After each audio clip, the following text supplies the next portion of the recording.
കാലിക്കറ്റ് സർവകലാശാലയുടെ അവഗണനയിൽ പ്രതിഷേധിച്ച് Thrissur school of ഡ്രാമയിലെ വിദ്യാർത്ഥികൾ നടത്തിവന്ന അനിശ്ചിതകാല നിരാഹാര സമരം അവസാനിപ്പിച്ചു. സിൻഡിക്കേറ്റ് അംഗം കൂടിയായ ടി.എൻ. പ്രതാപൻ എം.എൽ.എ. നടത്തിയ ചർച്ചയെ തുടർന്നാണ് സമരം അവസാനിപ്പിച്ചത്. വിദ്യാർത്ഥികളുടെ ദുരിതം റിപ്പോർട്ടറാണ് പുറത്തു കൊണ്ടുവന്നത്.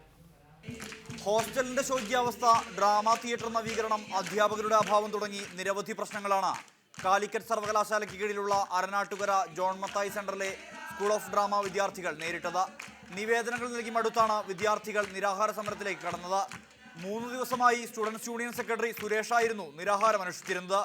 ഇതേ തുടർന്ന് ടി.എൻ. പ്രതാപൻ എം.എൽ.എ. സമരപന്തലിലെത്തി യൂണിവേഴ്സിറ്റി രജിസ്ട്രാർ അബ്ദുൾ മജീദിന്റെ സാന്നിധ്യത്തിൽ വിദ്യാർത്ഥികളുമായി ചർച്ച നടത്തി. വിഷയം ഇന്ന് ചേരുന്ന സർവകലാശാല ആസൂത്രണ ബോർഡ് യോഗത്തിലും 10-ന് ചേരുന്ന സിൻഡിക്കേറ്റ് യോഗത്തിലും ചർച്ച ചെയ്യുമെന്ന് ഉറപ്പു നൽകി. മുൻഗണനാക്രമത്തിൽ പ്രശ്നപരിഹാരം ഉണ്ടാകുമെന്നും എം.എൽ.എ. പറഞ്ഞു.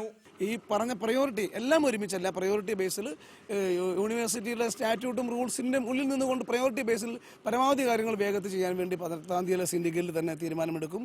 അതിന് VC-യുടെ പിന്നെ വൈസ് ചാൻസലറുടെ കൂടി അംഗീകാരവും പ്രോ വൈസ് ചാൻസലറുടെ അംഗീകാരം ഞങ്ങളുടെ ഈ രജിസ്ട്രാറുടെയും സിൻഡിക്കേറ്റ് മെമ്പേഴ്സും ചർച്ചയ്ക്ക് ഉണ്ടായിട്ടുണ്ട്. അത് തീർച്ചയായിട്ടും കമ്മ്യൂണിക്കേറ്റ് ചെയ്യും. ഇതേ തുടർന്ന് വിദ്യാർത്ഥികൾ താൽക്കാലികമായി സമരം അവസാനിപ്പിക്കുന്നതായി പ്രഖ്യാപിച്ചു. എന്നാൽ ഇത്തവണയും നടപടിയുണ്ടായില്ലെങ്കിൽ വീണ്ടും സമരം ആരംഭിക്കുമെന്ന് വിദ്യാർത്ഥികൾ മുന്നറിയിപ്പ് നൽകിയിട്ടുണ്ട്. സുർജിത് അയ്യപ്പത്ത്, റിപ്പോർട്ടർ, തൃശൂർ.